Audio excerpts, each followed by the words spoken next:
and welcome to the fourth episode of FilmStop. For those of you who have been with us for the first three episodes, thank you so much for coming back. Really appreciate it. And for those of you who are joining us for the first time, welcome.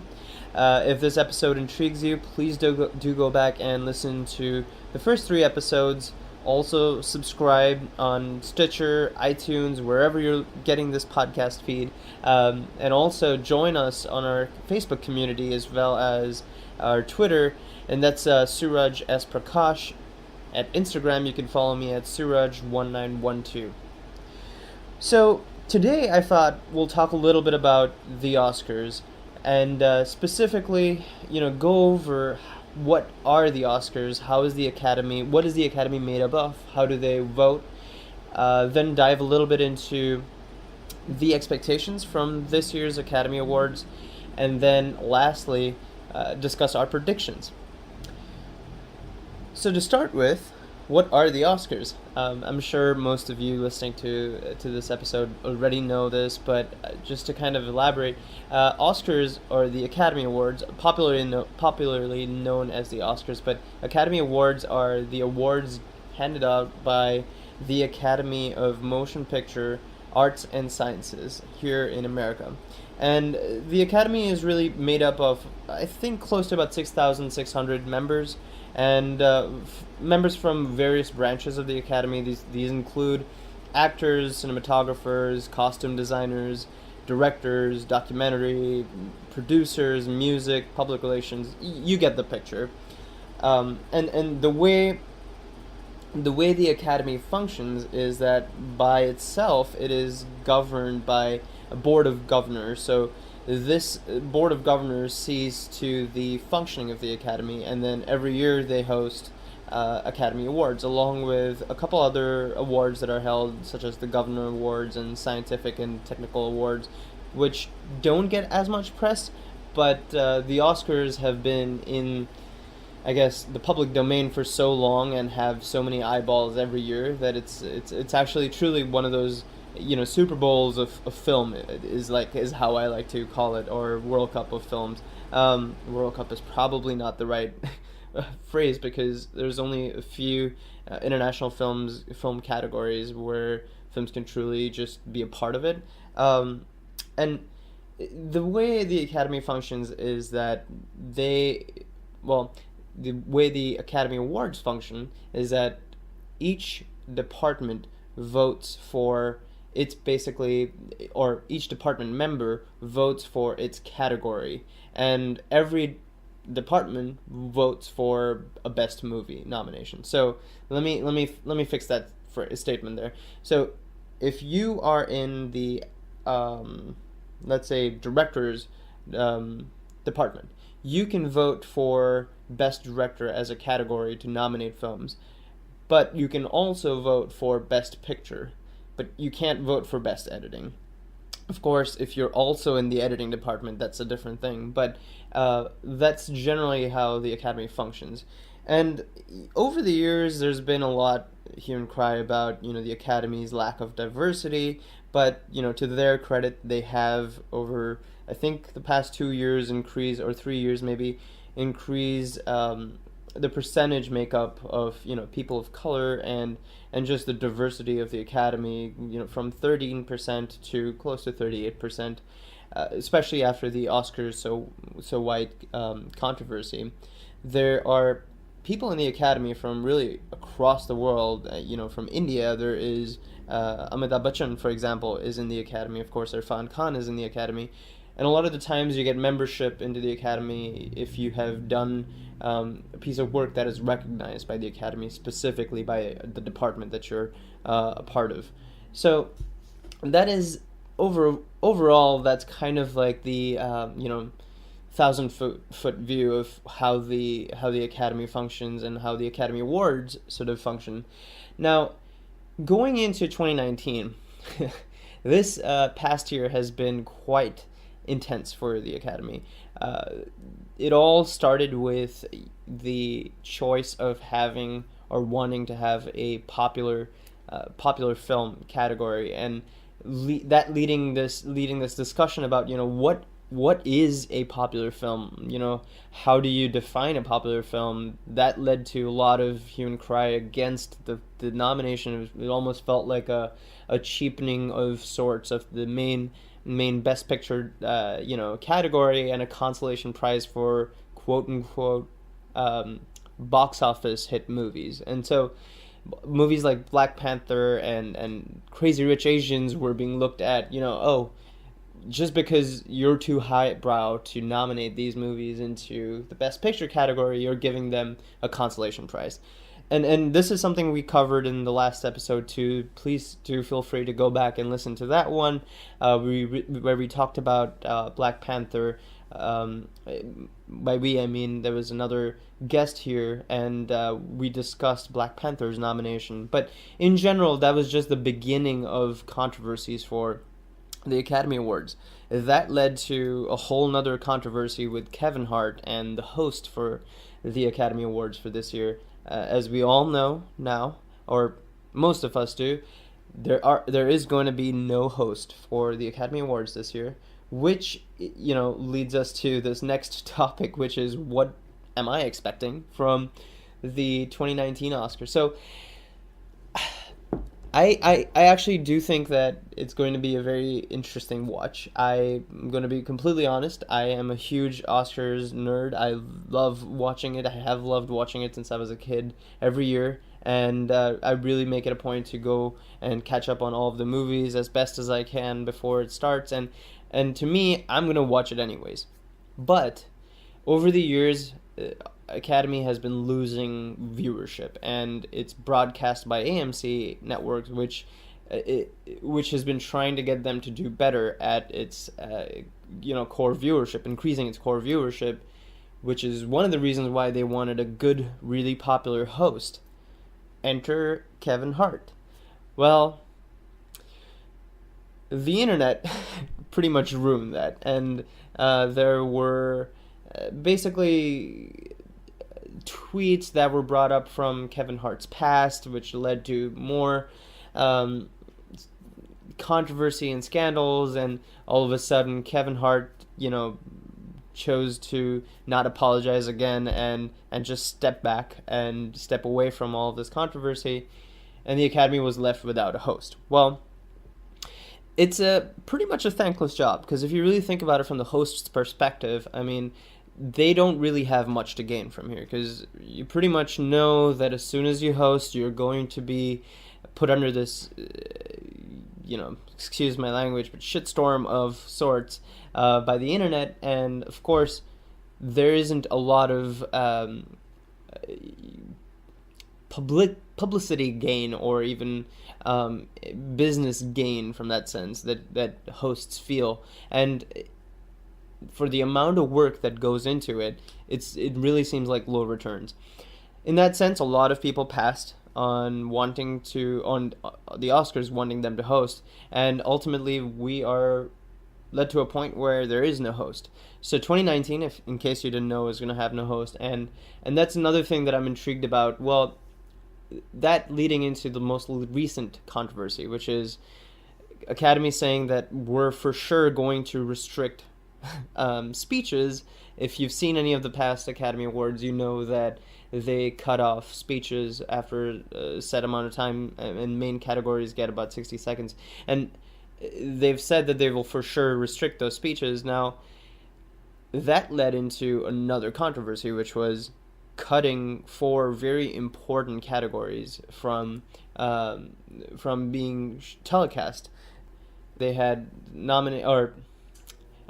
categories such as cinematography and editing to be hidden behind these ads, and the internet will not have it. In fact, even I was pretty bummed about this, because if you really think about it, none of these movies are stand a chance of being even nominated for the Best Picture or an actor looking good if the cinematographer or the editor or even the short film section, if these sections don't provide the talent, and you don't acknowledge their talent as well as you do for these other categories, there is this unfair sort of biasness that you're creating.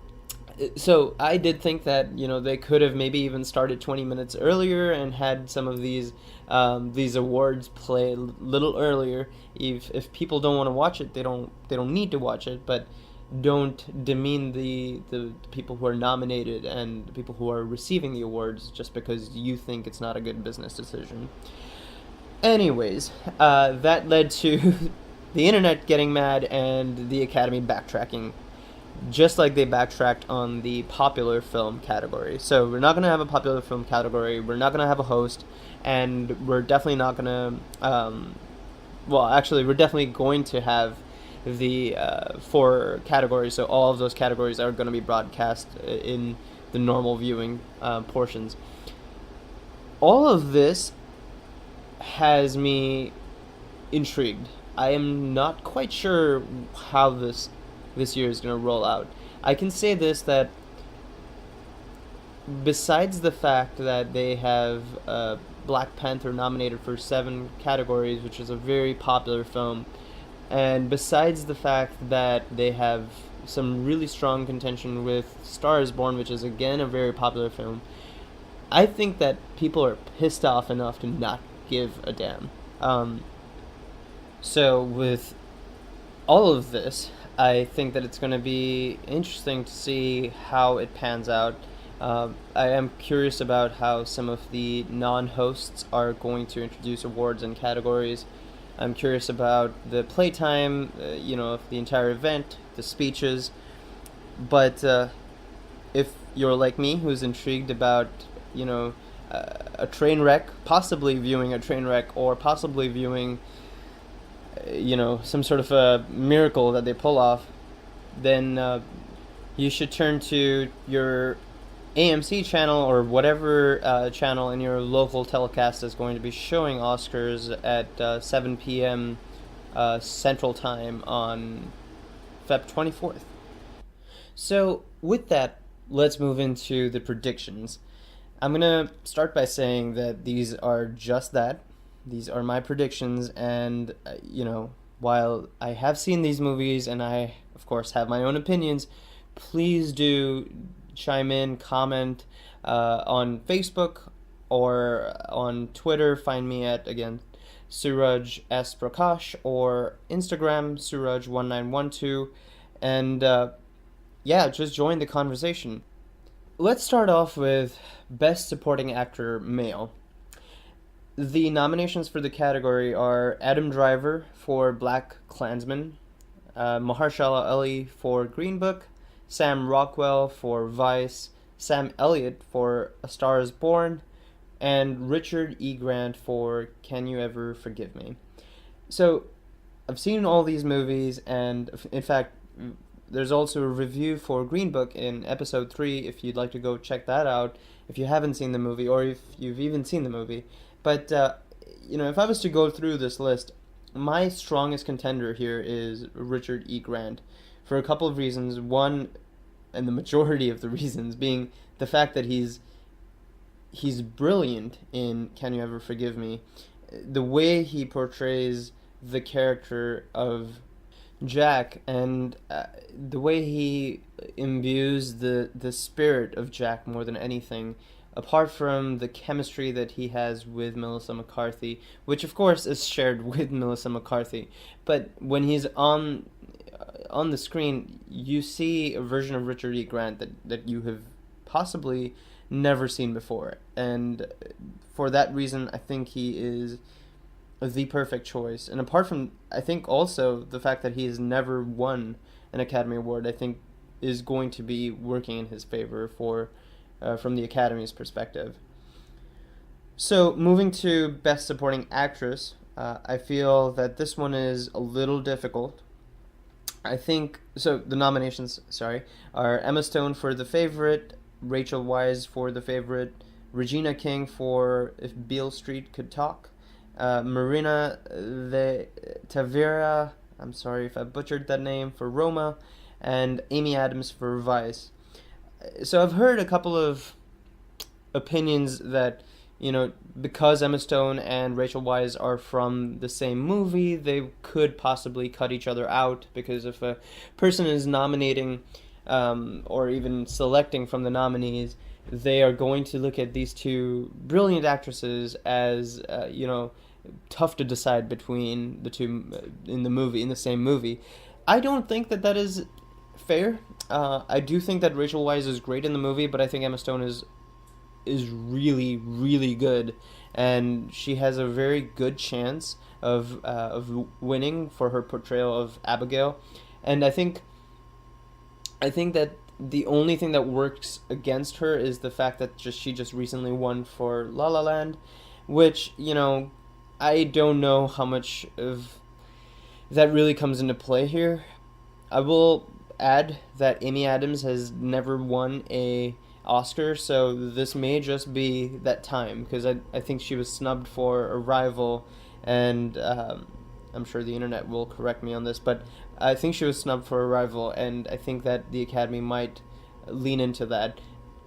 That said, she was really good in Vice too, and for all those of you who haven't seen Vice, you need to watch it. So with that, I think it's a tie for me between Emma Stone and Amy Adams, but if I was to predict, I would say Amy Adams is going to take this home. So let's move into Best Actress now. The nominations are Lady Gaga for A Star is Born, Melissa McCarthy for Can You Ever Forgive Me, Olivia Colman for The Favorite, Yalitza Aparicio for Roma, and Glenn Close for The Wife. All 5 of them are great. I'm just going to start off with that. And Glenn Close won at the Academy Awards, and I apologize, at the Golden Globes, and many are of the belief that that will sort of carry her through for the Oscars too. That, and along with the fact that she at this age has still not won an Academy Award but has been nominated multiple times, I think that's a very strong narrative for her. How can I not talk about Olivia Colman here, because she is she single-handedly carries the narrative of The Favorite and the tone of The Favorite. If you've seen The Favorite, you know that it's a very quirky take on Queen Anne's real life but astonishingly surreal story. It's a great portrayal, and I think that she goes to a space, or she taps into a space that is very, very, I'm sure, very challenging, but also very unique for someone to do, and so do it so well on screen. So I think that she has a very strong chance. And then the third one, who a lot of people have been discussing, is Lady Gaga for A Star is Born. I'm not a big fan of the movie, so I want to believe that she will not, but she's performing, and the Academy loves Lady Gaga, and so there is a chance there. But if I was to pick one, I would say my money is on Glenn Close for The Wife, especially with her Golden Globes win. So, moving into Best Actor, these are really difficult categories, by the way. I mean, all of these are very difficult categories, but especially Best Actress and even Best Actor now, because the nominations are Bradley Cooper for A Star is Born, Willem Dafoe for At Eternity's Gate, Rami Malek for Bohemian Rhapsody, Viggo Mortensen for Green Book, and Christian Bale for Vice. It's a difficult category. There are some frontrunners. Rami Malek won at the Golden Globes and is a very strong frontrunner for this award for his portrayal of Freddie Mercury. Christian Bale for his awesome portrayal of Dick Cheney, Vice President Dick Cheney, is also a very strong contender.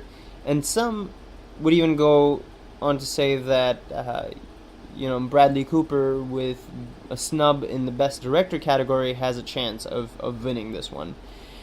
Lastly, I think that Viggo Mortensen is strong, but he's not really favored right now with some of his remarks in the press recently, and even though there is a section of the Academy that still loves him and the movie, I do believe that there's some negative conversation that is behind his nomination, and I don't know, even though he's brilliant, again, I don't know if he's going to win it. And Willem Dafoe, I think, while had a great performance, I just don't think that the movie is in the zeitgeist, and the conversation around Eternity's great gate.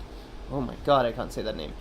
Eternity's Gate is not strong enough for Willem Dafoe to get this award. So I guess my favorite of them all is Christian Bale.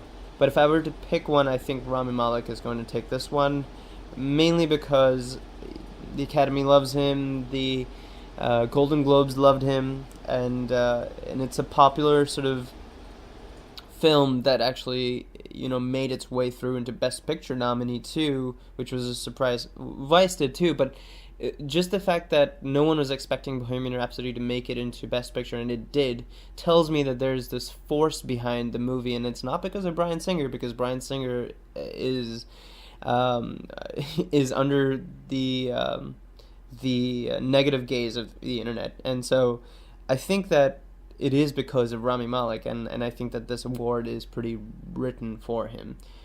So with that, we can move into the last two categories.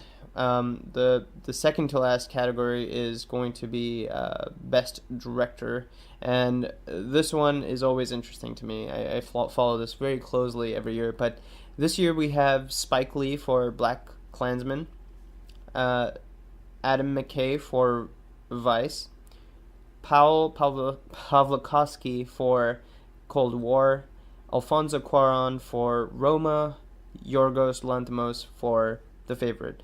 So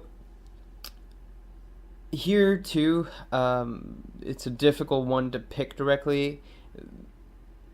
There are a couple of front runners, but I think the way the Academy, again, it functions, I think there's going to be some push and pull.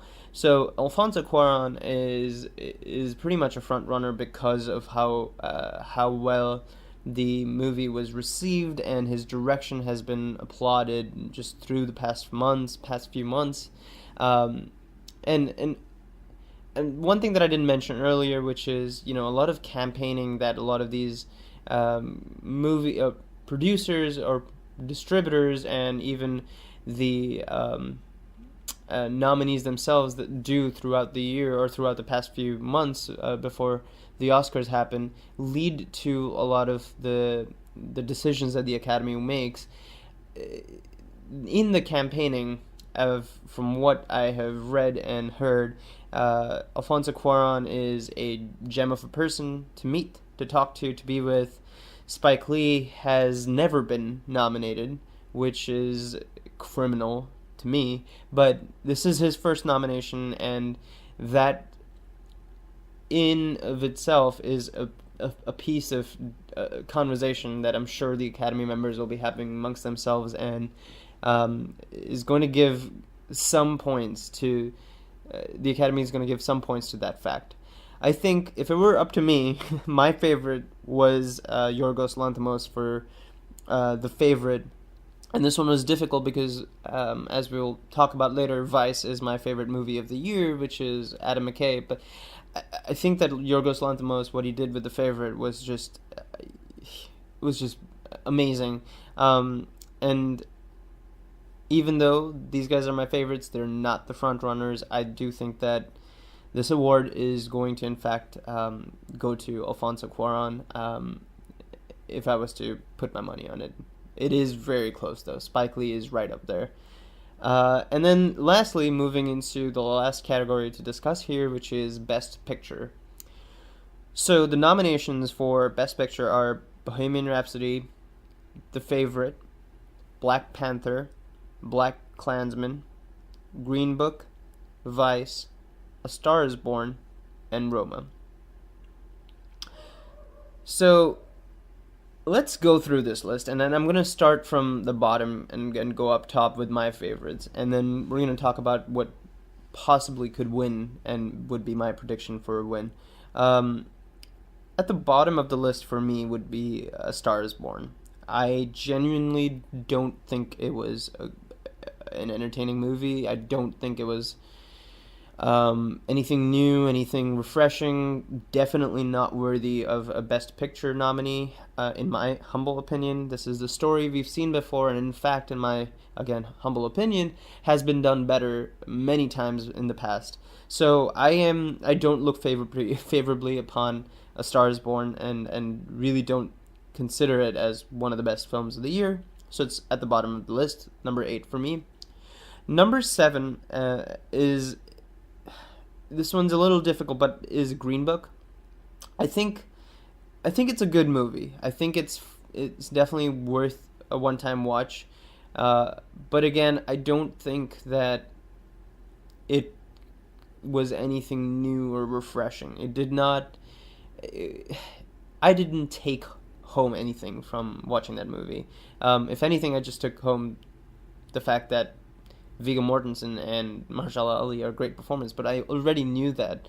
Uh, I think Peter Farrelly directed the movie well, but he is not even nominated. So that's a different conversation, and I think that doesn't mean that this movie by itself should win Best Picture. And I don't, even though we'll get into what are the front runners. I'm not a huge fan of the movie.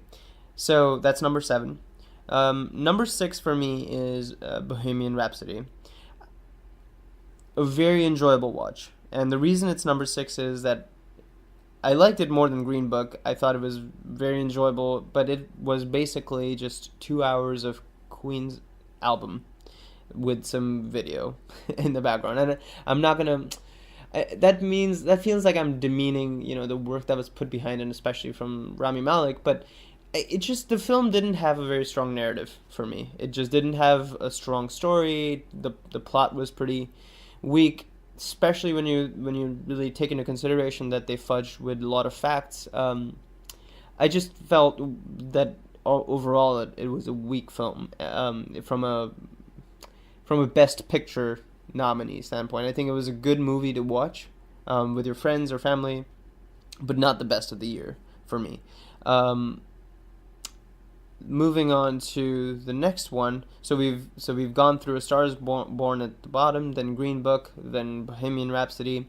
I think my number 5 here would be Black Panther, and some of you are going to get angry with that, but I I thoroughly enjoyed the movie. I think it should be nominated for Best Picture. I don't think it was the Best Picture. I think that the movie was a well-made, brilliantly performed, and mounted and told story. A really, really good narrative, a very strong social impact, but not the best film for me of the year. And I don't know what it was, but I wanted to be there. I wanted to be in the nominations, but in the company of these other films that I'm going to mention, I just don't think it's going to win. And for me, I don't think it should. Moving on, so we have about 4 movies left. So number 4 in that would be The Favorite for me. So I mentioned a little earlier how I thought Yorgos Lanthimos did a great job with the movie. I thought it was a very intriguing, quirky tale, and very well directed, just brilliantly performed and enacted. I loved the fisheye angles. I think the cinematography should be a lock, but there's other, I guess, discussions there to be had. But I thought a lot of things worked in The Favorite's favor. That's a little bit of a tongue twister, but mainly the reason I thought it's not the best movie of the year is because it wasn't that entertaining. I mean, I think of when I think of Black Panther, it was very entertaining, but it just didn't have that oomph for me. Well, Favorite had that oomph, but it was just not as entertaining. It didn't keep me intrigued through and throughout. Even though the content was very intriguing, the movie wasn't entertaining as a whole. So number 3 for me here is Black Klansman. I thought it's a really good movie. It moved me very strongly at the end. If you've seen the movie, you know what I'm talking about. Um, I think Spike Lee is a brilliant director, criminally underrated. But I think that, you know, this is his year in many ways. I don't know if this was the best movie of the year, but I did love it, and I hope to go back to it soon and just kind of see it from a very different perspective than comparing it with other movies. Number two for me is Roma. I can't tell you the sort of the feelings that it um, it ignited in me when I was watching the movie, and it's a very intimate story. It's a very closely told story.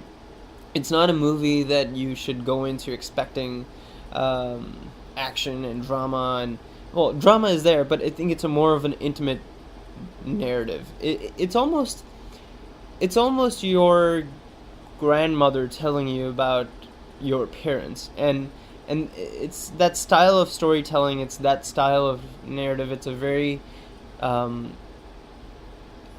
Alfonso Cuarón is in control of what he's trying to tell you, and it's based on his life, and you can see that there is, shades of his memory and shades of his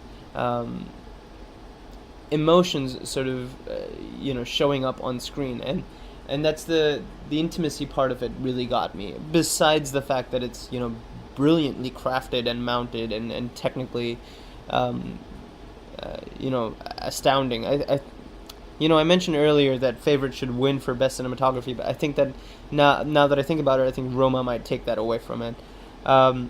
So the only one remaining is Vice, and yes, Vice was my favorite of the year. The sheer audacity, and I don't want to give too many spoilers, so I'm not gonna talk about um, what was so amazing about that movie to me, but the sheer audacity with the way that movie is directed, the way it's performed, the narrative, the style of cinema the conformities that it's breaking, everything, and it's so damn entertaining. I mean, it's when you get to watch an antagonist and you really get to view how their mind sort of ticks going about making decisions, it's really a lot of fun. I mean, think of every movie. Like I mentioned, Dark Knight is one of my favorites a couple episodes back. It is because it is fun to see how Joker's mind ticks, and I'm not comparing Dick Cheney to Joker, however, there are people who would do so. I just think that the way Adam McKay has narrated Vice is fundamentally never done before as a biography. So biopic. So highly recommended if you haven't seen it. But in my opinion, that's my favorite of the year, and I will say this, or that's my pick of the best nominees, and also actually favorite of the year. But I will say this: that Vice is not going to win. So if I were to predict, I don't think Vice is going to win Best Picture. This is where Green Book pops back up, Roma pops back up. Some would argue that Black Panther pops back up, and I think that this one's going to be taken by Roma. Green Book won Golden Globe. I think Roma is going to win Best Foreign Film. I think Roma might just win Best Picture as well. The only thing that could possibly push it back is Green Book. I don't think Stars Born is going to win. Favorite could be a black horse of sorts because of the BAFTA wins, but I don't think the Academy really cares as much about the BAFTA wins. So if I were to pick one, it would be Roma. Green Book is a close one, but I just don't think that the current narrative around Green Book is strong enough. The third one would be the favorite in terms of predictions. So these are my predictions. We ran along a little bit with it, but I'm glad you stuck with me, and hopefully we agree or even disagree on certain things, and we can talk about it. So, like I mentioned earlier, find us on Facebook, on Twitter at Suraj S. Prakash, and Instagram at Suraj1912. Once again, thank you for listening to this episode, and if you're new to our podcast, please go back and check out the other episodes. Definitely don't forget to subscribe. Until next episode, see you guys.